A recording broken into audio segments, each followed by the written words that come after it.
Nous allons étudier maintenant la mitzvah de prêter. Prêter de l'argent à celui qui en a besoin. C'est une mitzvah de la Torah. Selon le Rambam, c'est même mieux que de donner. Ça permet à la personne de garder sa dignité. Il y a des lois qui sont liées avec cette mitzvah. Pasuk Rav Dalet. Im.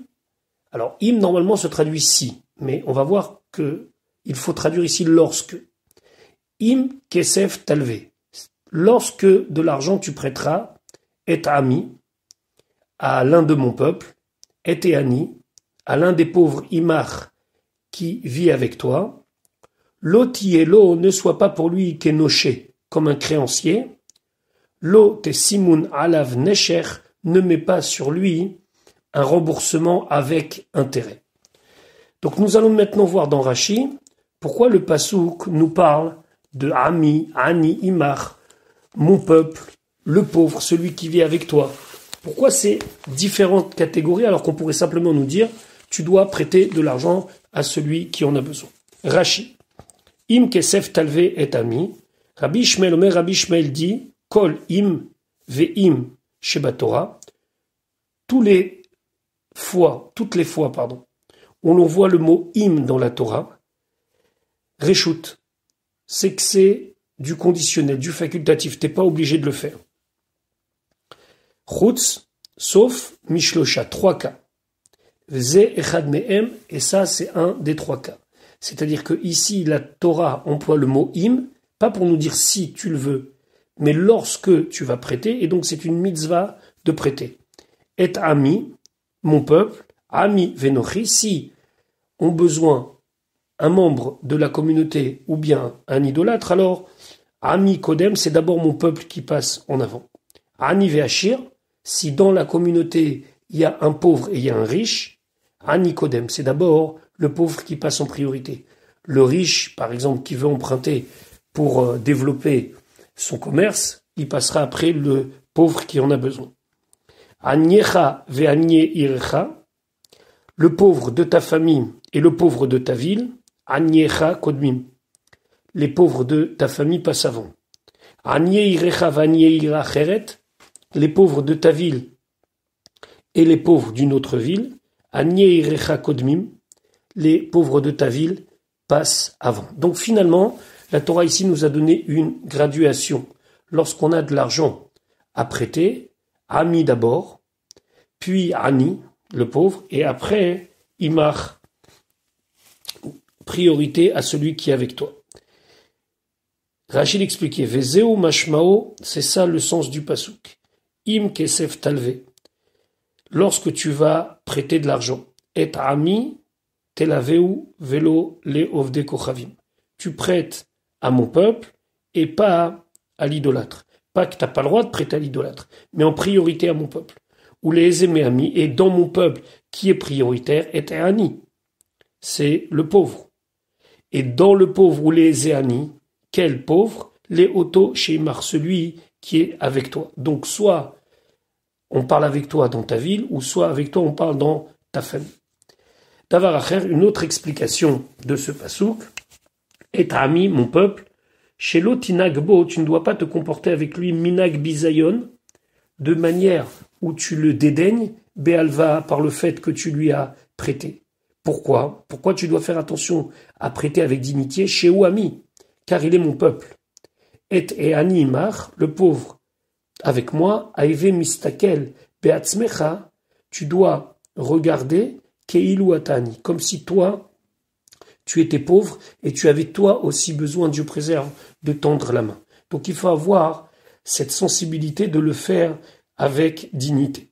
L'otielo kenoshe, ne sois pas pour lui comme un créancier. Lo tidbaenu bechoska, ne lui réclame pas avec force. Ici on parle dans le cas où tu sais qu'il n'a pas de quoi payer, tu ne dois pas être sur lui comme un poids, comme quelque chose qui est difficile. Chez imata yodea, car si tu sais chez Enlo qu'il n'a pas, Altei domé alav, ne sois pas sur lui qu'ilou, il vito, comme si tu lui avais prêté de l'argent. Tu dois être avec lui comme si de rien n'était. Et là, qu'ilou, lo il vito, c'est comme si tu ne lui as pas prêté. Klomar, lo tachlime ou ne lui fais pas honte. Le Rambam parle même qu'il faut éviter de passer devant lui pour ne pas le mettre mal à l'aise. Nesher c'est du ribit, c'est prêté avec intérêt. Nesher, ça veut dire une morsure. Shehu keneshirat nachash, c'est comme une morsure de serpent. C'est quoi une morsure de serpent? C'est qu'au début, on ne voit pas l'effet de la morsure, et petit à petit, on voit les dégâts. Chez Nosher Chaboura, qu'il mord une petite blessure, Ktana, Beraglo, dans le pied de la personne, Veno Marish, au début, on ne sent pas, ou Pitom, et d'un coup, ou Mevatsetz Venofear, ça gonfle et ça enfle, Ad Kotkodo jusqu'à la tête, Kach Ribit, la même chose, prêté avec intérêt. Eno Margish ve Eno Nikar, ils ne sont pas au début, Ad Sheharibit, jusqu'à que les intérêts, Ola ou Marcero Mamonarbe, vont augmenter et vont lui faire perdre énormément d'argent. C'est un petit peu le système aujourd'hui où on a des crédits qui sont constamment renouvelables à des taux énormes où la personne ne se rend pas compte, mais finalement, il va être en surendettement. Donc au début, ça commence par une petite somme, un petit intérêt, puis petit à petit, ça gonfle et ça enfle jusqu'à que la personne ne puisse plus tenir et croule sous les dettes. Dans le Pasuk Rafé, nous allons parler du cas où l'emprunteur a donné un gage au prêteur. Nous allons voir que d'abord, ça ne se fait pas automatiquement, et nous allons voir quels sont les dynimes qui sont liés à ce gage. Pasuk Rafé, im si chavol tarbol. Tu as pris en gage salmat re'echa, le vêtement de ton prochain, ad bo hashemesh, jusqu'au coucher du soleil, teshive nulo, tu dois lui rendre. Rachid de nous préciser, im chavol tarbol. Kol lachon chavala, à chaque fois que dans la Torah on emploie le mot chavala, eno mashkon beshat alva. Ce n'est pas le gage qui a été donné au moment du prêt. Et là seulement, chez mashkeni metalové, on prend un gage de l'emprunteur, qui est chez magia azman, lorsqu'arrive le temps du remboursement, venoporea, il n'a pas payé. Donc ici, ce n'est pas le gage qui a été donné comme garantie au moment du prêt. C'est lorsqu'est arrivée l'échéance et que l'emprunteur n'a pas payé, on lui prend un gage. Rachid expliquait, Chavol tarbol, kafel lecha bachavala, la Torah l'a répété le fait de prendre le gage, ad kama peamim, plusieurs fois. Pourquoi? Amar HaKadosh Baruch Hu, Dieu dit, Kama atachayavli, combien tu me dois? Ve'are nafshecha ola etzli, et ton âme monte près de moi, kol emesh va emesh, chaque nuit. Venoten et din vecheshbon, elle donne des comptes. Ou mitrayevet lefanai, et elle me doit beaucoup. Vani marziralach, et je te la rends. Afata, même toi, tol, prends le gage, ve'achev, et rends-lui au moment qu'il en a besoin.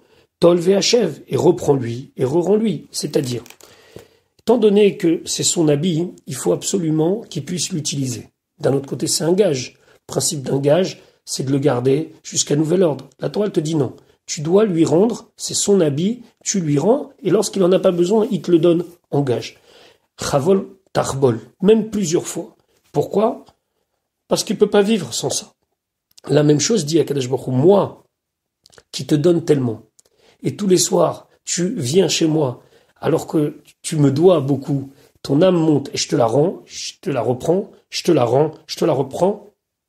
Même toi ici, dans le cas du gage, tu dois le faire 1, 2, 3, 10 fois, 15 fois, mais en aucun cas garder ce gage dans tous les cas, même lorsque l'emprunteur en a besoin. Adbo Hashemesh teshivenulo, jusqu'au coucher du soleil tu lui rendras, kol hayom, toute la journée, teshivenulo tu lui rends.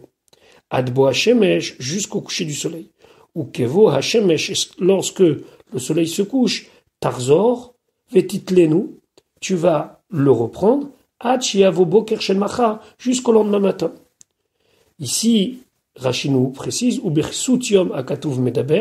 parle ici d'un vêtement que l'emprunteur met le jour, chez En Tsarich Labalayla, qui n'en a pas besoin la nuit. Donc on a compris que ce gage doit être rendu à l'emprunteur, dans la mesure où il en a besoin, et chaque fois qu'il n'en a pas besoin, ça doit être redonné au prêteur. Donc ici c'est un habit du jour, le matin il lui donne son habit, il s'habille avec, il l'utilise toute la journée, à l'époque on n'avait pas énormément d'habits, le soir il doit lui rendre. Et ça, c'est une obligation de la Torah pour ne pas le laisser complètement sans rien. Et dans le pasuk Rav Vav, la Torah l'explique, ki i kesuto, car c'est son habit, levado, c'est le seul qu'il a. I simlato leoro, c'est l'habit qu'il met pour recouvrir sa peau. Bame yishkav, avec quel habit il va se coucher. Veaya ki itzakelaï, ce sera quand il va crier à moi, ça veut dire qu'il va implorer Hachem combien il souffre de cette dette qui est due à cet homme qui agit avec lui d'une telle manière. Veshamati, alors j'entendrai, ki chanun ani, car je suis miséricordieux. Ici, de quoi on parle? I kesuto. Kesuto, zu talit. C'est le talit. Ça veut dire quoi le talit? C'est un vêtement qu'on mettait au-dessus.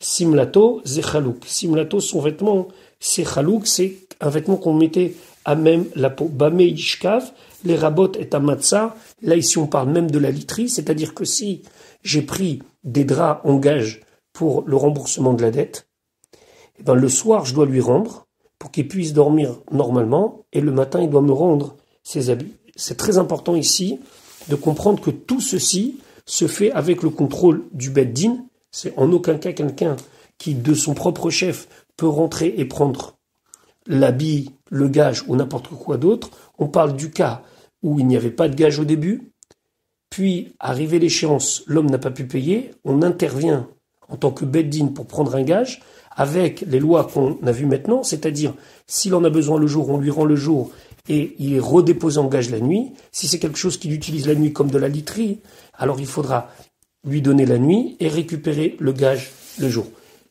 Veshamati ki chanunani. Il faut ne jamais oublier ce que Akadosh Baruch Hu dit ici.